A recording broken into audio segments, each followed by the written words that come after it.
bienvenidos a todos a Consalud TV. Hoy el protagonista de nuestro coloquio es el primer Congreso Nacional sobre la Salud Mental Infanto-Juvenil, organizado por la Fundación para la Ayuda a la Infancia y Adolescencia en las Necesidades Especiales del Desarrollo, Fundanet, que va a tener lugar en Salamanca del 15 al 17 de febrero. Precisamente para hablar de este congreso pionero, tenemos hoy en nuestro plató a importantes expertos como, por ejemplo, aquí a mi derecha, Ángel Terrón González, psicólogo clínico y socio fundador de Educat TDH. Luego, a continuación, Pilar Samaniego, de Tiedra. Ella es letrada senior, socia fundadora en Legal Momentum y presidenta del patronato de Fundación Fundanet y directora ejecutiva del comité organizador del Congreso Nacional de Salud Mental Infanto-Juvenil. Muchas gracias. Buenos días. Buenos días. A continuación, Pilar de Castro Mangano, especialista en psiquiatría y psicología médica de la Clínica Universidad de Navarra. Y en cuarto lugar, a Beatriz Martínez Núñez, médico especialista en psiquiatría infantil y de adolescencia, que ejerce como coordinadora del Hospital de Día de Adolescentes en el Hospital Niño Jesús de Madrid. Hola, bienvenidos a todos. Muchas gracias. Un placer estar aquí con vosotros. Pues muchísimas gracias. Y yo, para empezar, quería un poco que me contarais de cómo parte, ¿no?, la idea del nacimiento, de la creación de este congreso. No sé, Pilar, si como directora de... Claro que sí. Bueno, sí. Pues este congreso nace porque nuestra fundación, Fundanet, a la cual has hecho antes mención, es una fundación que recibe pues, niños, adolescentes, jóvenes con distintas alteraciones mentales, patologías muy diversas, tanto de carácter endógeno como de carácter exógeno. Entonces vemos cómo va increciendo nuestros servicios, nuestros usuarios. Y bueno, pues también es de Vox Populi también las cifras que se manejan a nivel de comunicación en prensa, radio, televisión.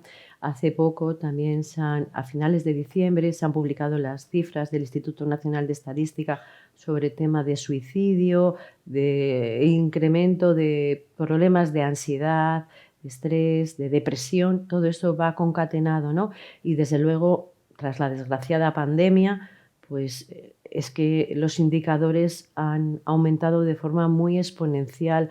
Entonces nosotros tenemos como en nuestra fundación una sensibilidad especial porque somos un equipo de profesionales multidisciplinares y queríamos apostar por este primer congreso que se celebra, que es pionero porque es holístico, multidisciplinar, donde hemos invitado a 42 maravillosos ponentes, con un comité científico también donde se integran psicólogos, psicólogos clínicos, psiquiatras, psiquiatras infantojuveniles, neurólogos pediátricos, pediatría de atención primaria, enfermería y el mundo de la docencia. Queremos y apostamos por crear o avanzar en protocolos multidisciplinares para atender y mejorar los servicios sociosanitarios para aquellos niños, jóvenes y adolescentes que sufren una alteración mental. Es, creo que, prioritario para nuestra sociedad y queremos dar ese pequeño, estimamos humildemente, beneficio a la comunidad. Justamente, Pilar, has comentado un dato importante, ¿no?, que se habla tan mucho de que se han disparado las cifras de este tipo de trastornos a raíz de la pandemia. Quería conocer también, como expertos vosotros que estéis tan en contacto con este perfil de paciente, un poco que si realmente lo habéis visto así y un poco cómo lo vivís. Ángel, Claro. por ejemplo. Yo creo que más que empezar, ¿no? O sea, yo creo que se habían ensombrecido muchas de las dificultades, ¿no?, que estamos acostumbrados a tratar en el día a día. Es decir, había habido un momento de parón, ¿no? Por ejemplo, en los coles, las medidas que se ponen, bueno, pues obviamente no se pudieron poner, los apoyos externos, las propias evaluaciones se habían frenado mucho, ¿no? Fueron especialmente 3 meses donde poco menos que no podíamos salir de nuestras casas. Entonces, claro, eso lo que hizo es que luego la sintomatología despuntó, de tal manera que, desde luego, se agravó esos síntomas, ¿no?, que muchos, en nuestro caso, ¿no?, de nuestros niños y adolescentes ya tenían. Pilar, por ejemplo. Sí, a ver, desde la parte clínica sí que ha habido un pequeño tsunami, pequeño grande, que estamos bastante desbordados. Yo no sé, habría que estudiar y necesitamos más investigación, porque habría que investigar si es tanto que ciertamente la pandemia para todos ha sido una adaptación a unas necesidades muy, muy extraordinarias, ¿no?, que ha sido un tsunami también para adultos. Creo que en adulto y en infanto juvenil se han disparado las necesidades a nivel de salud mental. Y pienso que creo que también ha influido mucho el acceso a las pantallas, el acceso a Internet, y creo que habría que evaluar en investigación qué efecto ha tenido más el acceso temprano de los adolescentes y de los niños a una información que nos desborda y que al mismo tiempo tiene un efecto contagio en los adolescentes, como lo que hemos hablado, ¿no?, del tema del suicidio, porque no se están dando los recursos, pero sí el efecto contagio, que es un clásico, ¿no? Antiguamente no se hablaba del suicidio por el efecto de imitación, y hoy en día pues, se está hablando que eso tiene su parte positiva en cuanto a conocimiento y el abordaje temprano a ayudar a niños y adolescentes que están en una situación de riesgo, pero al mismo tiempo pues hay que dar muchos más recursos de resolución de conflictos, de aprender a vivir, ¿no? Que creo que este congreso puede dar muchas pautas a profesionales sobre todo y unificar criterios. O sea que me parece que va a ser un congreso muy, muy interesante. ¿Y Beatriz? Hombre, yo creo que el aumento de casos de salud mental en niños y adolescentes era un fenómeno ya prepandémico, ¿no? O sea, veíamos un aumento de casos y de demanda de pacientes en los servicios en un hospital como el nuestro, por ejemplo, ¿no? Que hacemos estos estudios para ver un poco el análisis de la demanda, ya venía siendo así. Pospandemia lo que ha pasado es que toda esa curva, esa pendiente de aumento de casos que teníamos ha sido como exponencial, ¿no? Decía Pilar el tsunami, pues nosotros también estamos de acuerdo en nuestras cifras, sobre todo a costa de muchos trastornos afectivos, problemas relacionados con las conductas suicidas, ¿no? Como también arrojan estas cifras del INE. El último año en nuestra urgencia, el aumento de consultas por este tipo de comportamientos, ¿no?, de origen autolítico suicida es de un 106%, que es una cifra que da pues bastante respeto, ¿no? También otros pacientes que se han visto muy afectados son las niñas, y digo niñas porque suelen ser más chicas, ¿no?, y adolescentes con trastornos de la conducta alimentaria, ¿no? En nuestra planta de hospitalización tenemos un 20% más de ingresos por este motivo que antes de la pandemia. Entonces, pienso, ¿no?, también como decía Pilar, que es necesario un enfoque global, ¿no?, y que desde todos los estamentos que atendemos a la infancia, desde la educación a la salud mental, podamos aunar esfuerzos, ¿no?, sobre todo para hacer políticas de prevención, porque está claro que si esto es algo que ya teníamos antes de la pandemia, no podemos ser reduccionistas y dejarlo solo que tiene que ver con la COVID, ¿no?, y ver sobre todo de qué manera juntos podemos aunar esfuerzos y que esto pues no siga pasando, desde luego también lo tratemos antes, ¿no?, lo detectemos a tiempo. Y luego, Pilar, ¿cuáles dirías que son, digamos, los objetivos y a quién va dirigido este congreso? Bueno, en la página web que podéis visitar, que es congresosaludmental.com, ahí tenemos descrito los 11 objetivos. Sabemos que somos muy ambiciosos, por supuesto, pero bueno, siempre hay que apostar a la mayor, ¿no? Y ese es nuestro objetivo, de generar no solo mayor sensibilización, que ya existe en la sociedad, sino reconducir, aumentar recursos humanos para la atención sociosanitaria, crear nuevas líneas de investigación, crear nuevos protocolos o avanzar en ellos, como hemos dicho antes, con carácter multidisciplinar, porque, como bien ha dicho Ángel, el mundo educativo tiene un contacto muy directo con nuestros niños, nuestros adolescentes, nuestros jóvenes, que después, cuando hay patologías, ya se derivan al sistema sanitario, pero creo que tanto el mundo educativo como el mundo sanitario tienen que ir unidos o muy de la mano para ayudar y generar a superar. Por eso nuestro congreso, nuestro lema es la detección precoz es clave de superación, porque cuanto antes sean tratados, diagnosticados, las probabilidades de superación se multiplican, porque todo aquello que no se ha tratado y diagnosticado se cronifica, y eso es muy grave y muy peligroso. Totalmente. Nosotros, que estamos muy vinculados al ámbito académico, precisamente el sentir, ya no solo de profesores, sino también de familias, es que este congreso es revolucionario y pionero. ¿Por qué? Porque es la primera vez que se conjuga tanto el tema puramente, ¿no?, clínico con el tema educativo. Y hay que pensar que muchos de los trastornos incluso tienen su origen en este ámbito, de tal manera que es fundamental también que ellos tengan los recursos, ¿no? A mí algo que me está gustando mucho es que profesores nos preguntan y nos dicen, oye, ¿qué puedo hacer para inscribirme en el congreso? ¿Vale? No solamente profesionales de la medicina. Y además estamos poniendo mucho el foco en algo que para mí también es vital, ¿no?, que es la intervención multidisciplinar, es decir, la perfecta interacción entre todos los ámbitos de influencia de la vida del niño, del adolescente, porque vemos, ¿no?, en esta sociedad que muchas veces se extrapola. Es decir, la familia extrapola al colegio, el colegio extrapola a los profesionales, ¿no? Y realmente todos tenemos que ser conscientes de que es el apoyo, la ayuda, las medidas por parte de todos las que pueden hacer que el chico, ¿no?, con dificultades avance o, por el contrario, tenga un retroceso en su sintomatología. ¿Y veis realmente en este abordaje multidisciplinar compromiso por todas las partes? Yo creo que interés sí que hay. O sea, la verdad que sería injusto decir, ¿no?, que desde el ámbito educativo no tienen interés y ganas, ¿no?, de ayudar a los chicos y las chicas.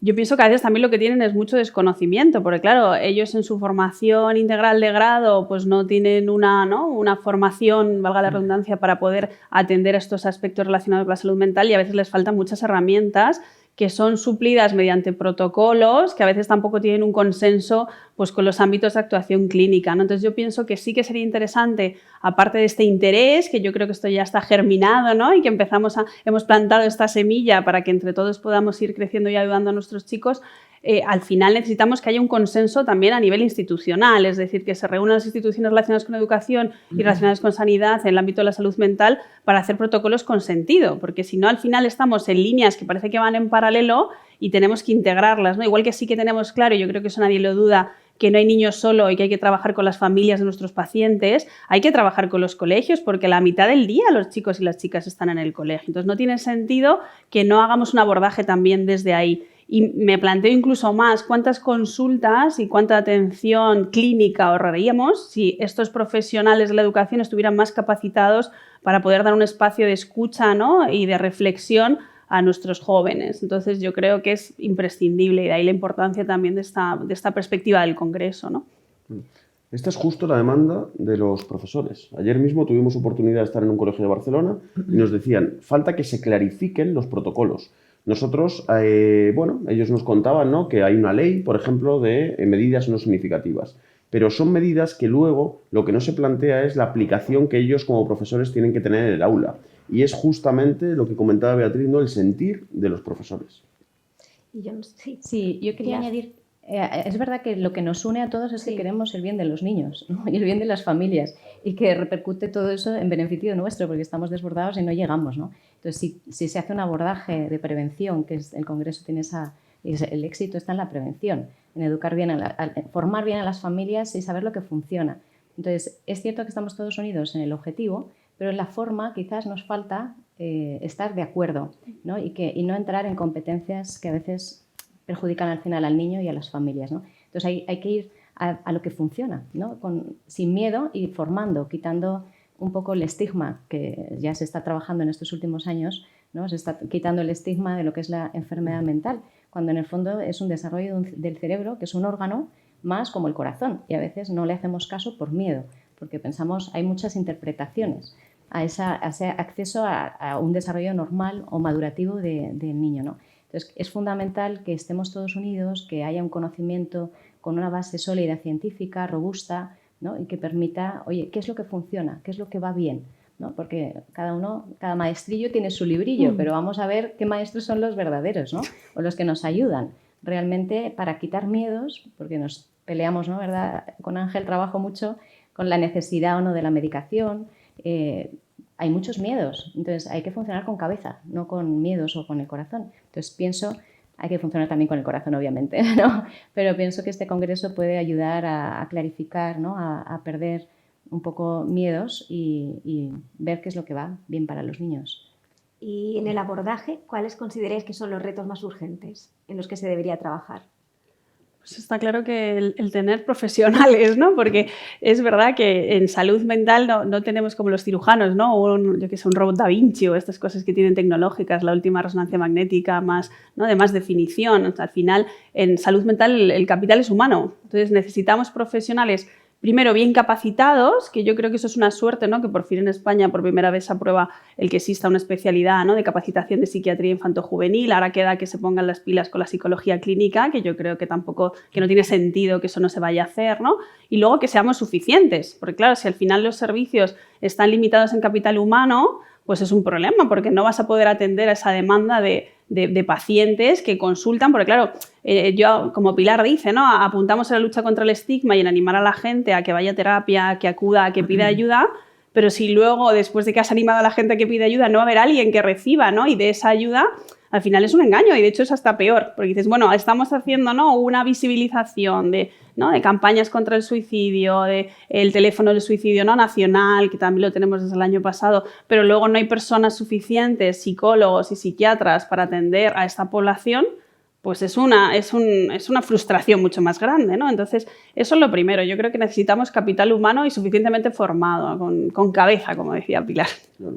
Sí. Nosotros apostamos por los hospitales de día, centros terapéuticos, porque creo que es un mecanismo, ¿no?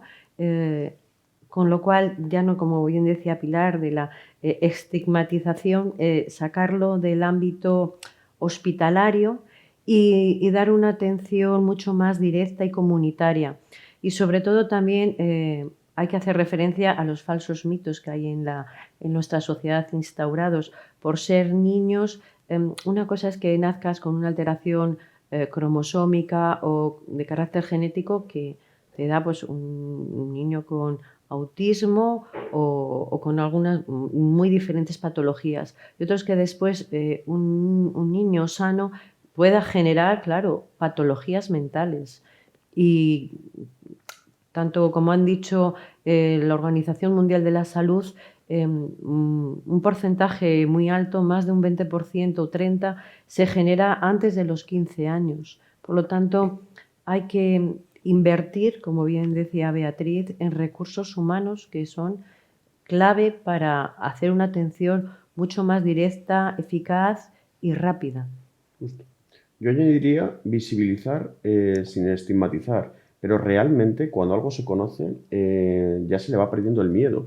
Por ejemplo, nosotros estamos muy vinculados, ¿no?, al trabajo con chicos y chicas, ¿no?, con trastorno por déficit de atención, con o sin hiperactividad, y todavía es un gran desconocido, pero fijaros que es el trastorno actualmente más prevalente en niños y adolescentes. Entonces, claro, falta mucha visibilización, ¿no? A partir de ahí es cuando podemos poner medidas y también incluso de nuevo en este enfoque, ¿no?, multidisciplinar que estamos siguiendo en los colegios, por ejemplo, ¿no?, hemos hablado en muchas ocasiones con profesores el papel de las dificultades, utilizar, por ejemplo, los espacios de tutoría, ¿no?, para hacer ver a niños y adolescentes que todos tienen dificultades. Algunos las pueden tener de tipo atencional, otros social, otros conductual, ¿no? Pero yo creo que también es importante poner el foco no solamente en la salud física, ¿no?, sino en la salud mental y ser conscientes de que todos tenemos o hemos tenido dificultades a nivel, vamos, de salud mental, ¿no? Ansiedad, depresión. Bueno, pues hay muchos estudios que plantean que vamos a tenerlo, ¿no?, a lo largo de nuestra vida.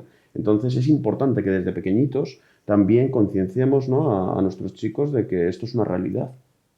Hablando precisamente de patologías, que has citado algunas, quería también un poco conocer en consulta habitualmente qué es lo que más veis. O, no sé, por ejemplo, Beatriz, Pilar.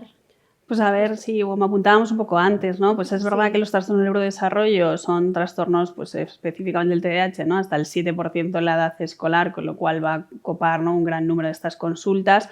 No olvidemos también luego las comorbilidades de estos problemas, ¿no? Porque claro, tener un trastorno de neurodesarrollo, ya sea un trastorno del espectro del autismo, un trastorno por déficit de atención, hiperactividad, no te va a hacer inmune a otros problemas, de hecho te va a hacer una persona de riesgo a tener esos otros problemas, ¿no? Desde esta, pues apuntaba Ángel a las necesidades educativas especiales, estas no significativas, que es pues ya en el cole te pone una situación donde tú tienes unas necesidades que no se están cubriendo muchas veces, puesto que no hay unas instrucciones tan claras como para el que sí que tiene, digamos, un retraso o una dificultad lo suficientemente importante como para hacer adaptaciones específicas. Yo creo que hay muchos problemas afectivos, de ansiedad, también en entornos urbanos como Madrid, que es una ciudad pues, que tiene muchas oportunidades, pero que al final pues, genera a veces aislamiento, muchos adolescentes metidos en casa, con consumo de pantallas, entendiendo pantallas desde redes sociales, a videojuegos, a series de televisión. También motivados pues a veces muchas dificultades para socializar con otros adolescentes en ambientes pues de otra manera, que sí que no, en otras épocas hemos tenido. Y luego no nos olvidemos, como decíamos al principio, los trastornos de la conducta alimentaria. Un porcentaje muy importante de chicas, también de chicos, que no me quiero olvidar de los chicos, pero es verdad que la mayor parte serán pacientes. En la adolescencia pues van a ir fraguando estos problemas de autoestima, también desde una autoexigencia desde la corporalidad y desde otros aspectos como pueden ser el ámbito académico, ¿no?, social, que van a hacer que estos adolescentes necesiten una atención y esto es innegable, ¿no? Y no solamente algo relacionado con el entorno influye, pero es cierto que hay trastornos que, bueno, pues que van a aparecer y que necesitamos tener pues una cobertura suficiente para poder atender a todos estos chicos y estas chicas. Pues corroboro todo lo que dice Beatriz, estoy totalmente de acuerdo. Pienso que, a ver, generalmente los motivos de consulta suelen ser o ansiedad, problemas de conducta o problemas, ansiedad y conducta o problemas académicos. Entonces lo que hay que ir es ver qué hay debajo, ¿no? ¿Qué hay detrás de la ansiedad? Pues a lo mejor, o de los problemas de conducta, que puede haber una adicción a pantallas, una dificultad para la espera, porque estamos en un momento de inmediatez, se está generando una adicción a las nuevas tecnologías que los niños no son capaces. Si los mayores estamos enganchados, ¿cómo no va a estar enganchado un niño? Y nosotros tenemos mucho más recurso, porque hemos desarrollado a nivel cerebral unos hábitos que nos protegen, pero a los niños no les protegen esos hábitos que no los han desarrollado todavía. Entonces hay que ver detrás de la ansiedad o detrás del problema de conducta qué hay, ¿no? Si hay dificultades de habilidades sociales que les lleva a encontrar una satisfacción a través de las pantallas o amigos, porque no los tienen en la vida real y necesitan recursos para aprender a socializar. Bueno, esto es un poco... Y luego también la ansiedad lleva muchas veces en extremo a lo que son las autolesiones y a conductas por imitación que alivian el malestar, ¿no? Entonces hay que enseñar a regular a los niños y adolescentes lo que son las propias emociones, gestionar el estrés, aprender a tolerar el malestar, ¿no? Que estamos en un momento social en que no queremos sufrir, nadie quiere sufrir, pero oye, hay que aprender a sufrir porque forma parte de la vida, ¿no? Y aprender a poner un límite al sufrimiento, poner un límite a la ansiedad, ¿no? A preocuparse por los estudios, bien, pero hasta un punto, ¿no? O sea, primero está la vida y luego ya veremos qué hacemos con lo demás y ver cuál es la dificultad que hay pues, a nivel académico, si es que no prestas atención, te cuesta mantener la atención o es que tienes una adicción y la adicción te impide estar concentrado. Entonces hay que ir viendo un poco la casuística y ver qué hay detrás. Justo. Creo que Pilar ha hablado del tema emocional y me parece fundamental. Nosotros llevamos años vinculados al CSIC, al Centro Superior de Investigaciones Científicas, y a través de unos programas de fondos europeos se nos contrató para dar charlas sobre el impacto emocional que la pandemia ha tenido en los adolescentes. Los estudios que están haciendo realmente son catastróficos. Muestran que pues cerca de un 50% de nuestros adolescentes no tienen un desarrollo emocional correcto.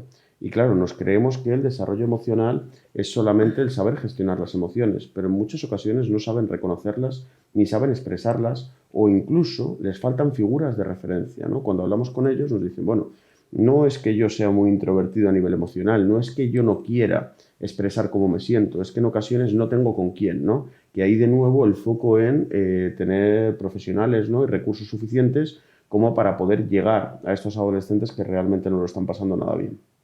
Es evidente que los retos son muchísimos todavía, pero quería en líneas generales también un poco que me comentarais cómo consideráis que es el abordaje de todo esto en España. ¿En qué nivel está España? Bueno, España ha dado un plan general de estrategia de salud mental y es también, digamos, más novedoso, ¿no? Quiere invertir en recursos, digamos que es un plan para desarrollar hasta el 2026.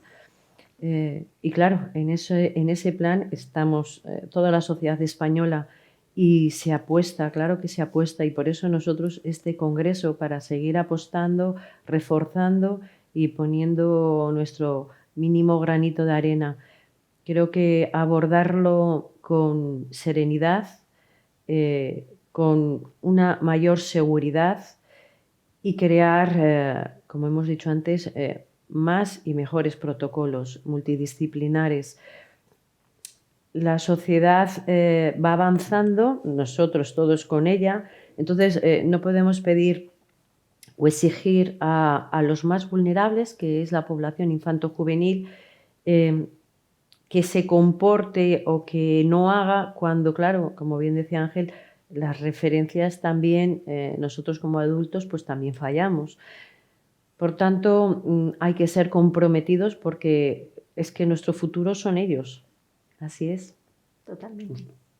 Sí, a ver, a nivel en España, sí, creo que somos los más críticos. Dentro de Europa o Estados Unidos somos muy autocríticos, nos machacamos. Pienso que hay mucho muy bueno y mucha buena voluntad por parte de todos los profesionales, de los padres. Lo que falta es formación. Entonces creo que falta mucha formación, entender bien las situaciones y luego falta o sea, creo que hemos hablado antes de cuál es el foco de prevención. Me parece que el foco de prevención es la familia. Si se refuerza la familia y se le da recursos a la familia y los padres están bien, saben comunicarse, saben identificar las dificultades del niño y saben cómo acompañar en el crecimiento del niño, pues hemos ganado mucho. O sea que la inversión mayor, si formáramos a los padres, creo que mejoraría todo el nivel de la necesidad asistencial que se está generando, ¿no? Y luego es verdad que a nivel asistencial, como decía Beatriz, como hemos dicho todos, ¿no? Hace falta mucha formación por parte de los profesionales. Hay buena voluntad, hay mucha información, pero creo que hay que ir a la formación buena, a lo que funciona realmente.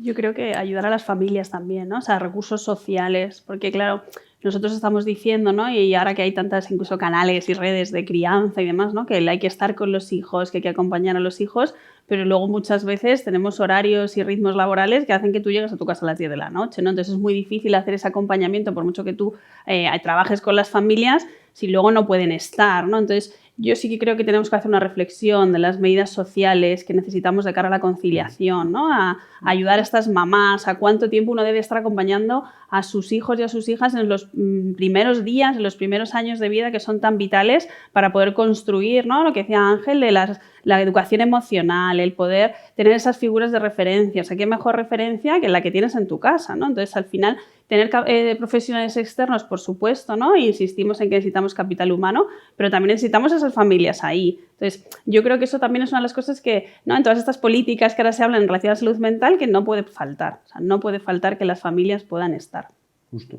Fijaros qué curioso, ¿no? Que este congreso, inicialmente, yo creo que iba dirigido más a profesionales, ¿no? De la medicina, de la educación, pero, bueno, es cierto, ¿no? Que el programa es muy interesante. Y hay muchísimas familias que nos han dicho, sabiendo que a lo mejor no éramos el público principal, queremos acudir porque necesitamos formación y porque nos parece que obviamente, ¿no? Pues este congreso tan multidisciplinar, vuelvo a añadir, ¿no? el término, desde luego a ellos también les puede facilitar muchísimos recursos. Y precisamente para todas aquellas personas que nos estén escuchando y estén interesados en poder acudir o bien de manera remota o presenciar al congreso, ¿qué tienen que hacer? Bueno, pues es muy sencillo. Hemos dicho antes en la página web, que es www.congresosaludmental.com. Ahí está toda la información. La verdad que es una página web muy completa del congreso. Están las entrevistas a los miembros del comité científico, hay recursos materiales. Están las inscripciones en las dos modalidades, como tú bien has dicho, Marta, presencial y virtual, y toda la información está ahí y a golpe de clic, como hemos dicho, la inmediatez es absoluta. Entonces ahí lo tenemos todo. También estamos en las redes sociales, en Twitter, en Instagram, en LinkedIn y en YouTube, donde se han colgado también las entrevistas, y creo que está muy diversificada la información. Pues nada, muchísimas gracias por haber estado aquí y nada, os deseo todo el éxito en ese congreso que Muchas seguro que lo va a tener. gracias a vosotros. Muchas gracias a vosotros. Siempre. Gracias.